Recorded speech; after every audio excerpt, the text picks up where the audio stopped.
बिहार को डरा रहे हैं 60 पार के 10 बूढ़े बांध, बहुमत से भी होगा संपत्ति का बंटवारा, एलआईसी को आईपीओ मंजूर और आज महामुकाबला का फैसला।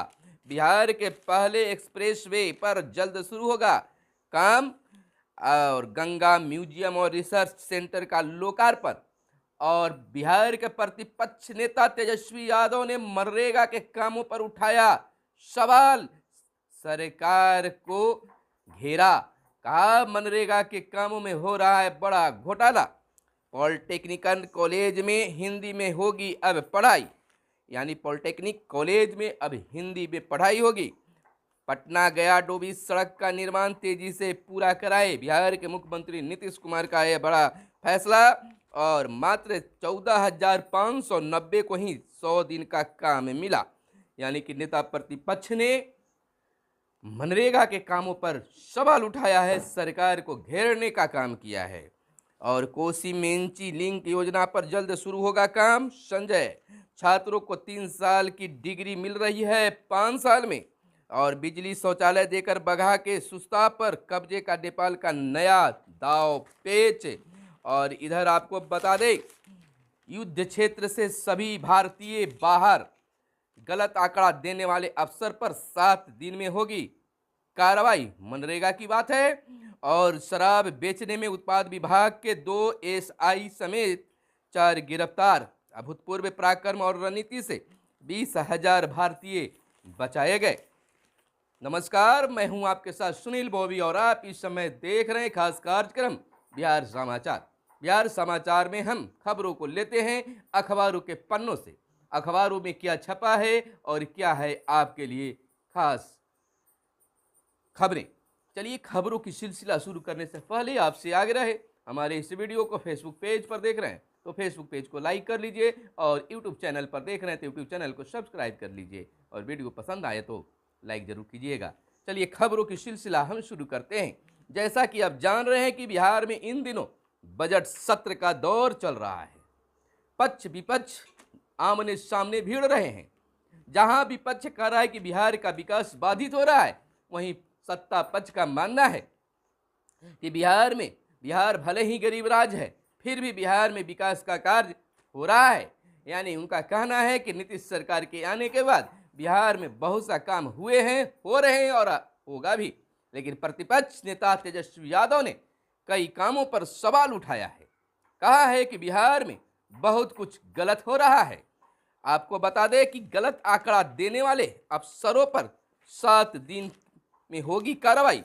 विधानसभा में ग्रामीण विकास मंत्री श्रवण कुमार ने की घोषणा। मनरेगा में काम मांगने के आंकड़ों पर तेजस्वी ने उठाए हैं सवाल।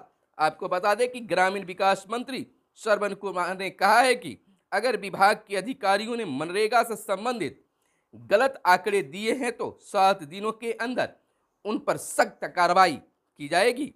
कोई गलत जवाब देकर सदन को गुमराह नहीं कर सकता। सरकार ऐसे अधिकारियों से सख्ती से निपटेगी। बीते दिन अल्पसूचित प्रश्न में नेता प्रतिपक्ष तेजस्वी यादव ने विधानसभा में मनरेगा में सरकार की ओर से दिए गए आंकड़ों की असत्य करार दिया है। कहा है कि वित्तीय वर्ष 2021-22 में 1.53 करोड़ लोगों ने सरकार से रोजगार मांगा था, और सरकार कह रही है कि 62,09,000 लोगों को ही काम ने मांगा था। सरकार 99.81% लोगों को काम देने की बात कह रही है, जबकि रियल टाइम डाटा कह रहा है कि केवल 45,67,000 लोगों को ही काम मिला है। इस पर मंत्री ने कहा कि हमने अपनी ओर से सही उत्तर दिया है। वर्ष 2021-22 में 62,09,000 लोगों ने काम मांगे और 61,97,97,000 को काम मिला।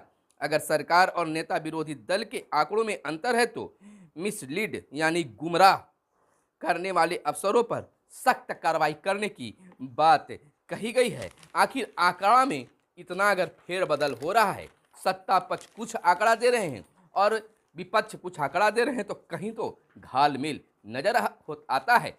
लेकिन विधानसभा में यह बातें मंत्री के द्वारा कहा गया कि आंकड़ा में अगर उलटफेर हुआ है, अफसरों के द्वारा किया गया है, तो उन पर सख्त कार्रवाई होगी, और वह भी 7 दिनों 1 सप्ताह के अंदर में। मात्र 14,590 को ही 100 दिन का काम मिला। विधानसभा में नेता प्रतिपक्ष तेजस्वी यादव ने कहा कि सरकार तो अपनी अधिकारियों को बुलाकर हमें सामने बैठाकर उन्हें मनरेगा का आंकड़ा दिखाए। मनरेगा की वेबसाइट पर उपलब्ध आंकड़ों के अनुसार बिहार में कुल 45.67 लाख लोगों में मात्र 14,590 लोगों को ही 100 दिन मजदूरी करने का अवसर मिला और प्रति परिवार औसत श्रम दिवस 36.65 है। तेजस्वी ने कहा है कि बिहार में कुल 3,21,76,983 वर्कर्स हैं, जिसमें मात्र 29.42% यानी 94,66,019 लोग ही एक्टिव हैं। बाकियों को सरकार रोजगार नहीं दे पा रही है। बिहार में देश में सबसे कम मजदूरी दर मिलती है जो 197.92 रुपया है। बिहार में कुल 2,36,00,000 जॉब कार्ड हैं, जिसमें मात्र 80,88,000 कार्ड ही सक्रिय है। तेजस्वी के दावे पर ग्रामीण विकास मंत्री श्रवण कुमार ने कहा है कि चूंकि मनरेगा में मांग आधारित रोजगार दिया जाता है, कई लोग मांग करने के बाद स्थानीय स्तर पर ही कोई और काम करने लगते हैं। सच्चाई है कि कोरोना काल में 21 लाख मानव दिवस सृजित किए गए थे। अब मनरेगा के कार्यों पर जांच होगा कि आखिर यह आंकड़ा गलत कैसे हो रहा है। आपको एक बड़ी खबर शिक्षा विभाग से निकलकर सामने आ रही है। इन दिनों बिहार के शिक्षा विभाग से पुरानी पेंशन को लेकर भी अब मांगे उठने लगी है।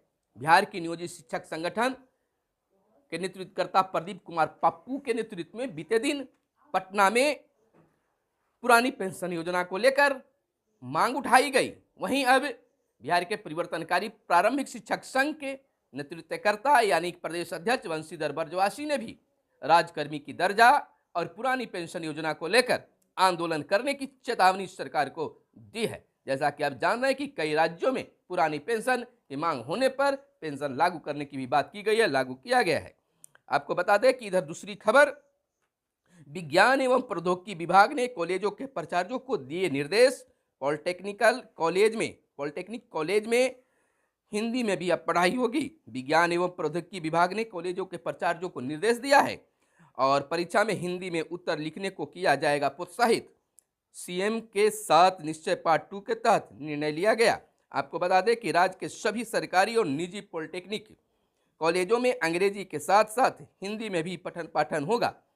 साथ ही विद्यार्थियों को हिंदी में उत्तर लिखने का विकल्प मिलेगा और ऐसा करने के लिए उन्हें प्रोत्साहित भी किया जाएगा। उन्हें सुनिश्चित कराने के लिए विज्ञान एवं प्रौद्योगिकी विभाग ने सभी कॉलेजों के प्राचार्यों को निर्देश जारी कर दिया है।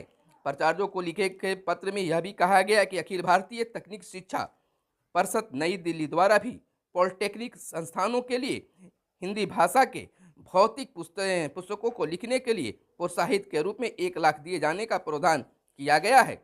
और इधर बात मुख्यमंत्री की कर लें तो मुख्यमंत्री ने साफ निर्देश दिया है कि पटना गया डोभी सड़क का निर्माण तेजी से पूरा कराया जाए। खास निर्देश है, दानापुर बिहटा एलिवेटेड पथ जल्द बनेगा। मुख्यमंत्री नीतीश कुमार ने कहा कि पटना गया डोभी सड़क का निर्माण तेजी से पूरा करें और उन्होंने कहा है कि गया ऐतिहासिक जगह है। गया और पुनपुन में बड़ी संख्या में लोग पिंडदान करने के लिए आते हैं। पटना गया डोभी मार्ग के बनने से पटना से गया आवागमन और आसान हो जाएगा। साथ ही पर्यटकों को भी काफ़ी सहूलियत होगी तथा इस क्षेत्र में काफ़ी तेजी से विकास भी संभव हो पाएगा।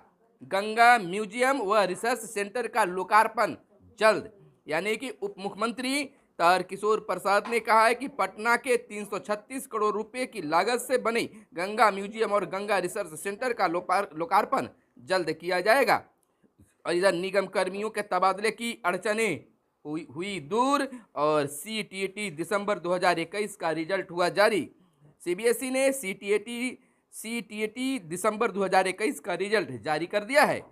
परीक्षा में बिहार से मात्र 10% अभ्यर्थी ही उत्तीर्ण हुए हैं।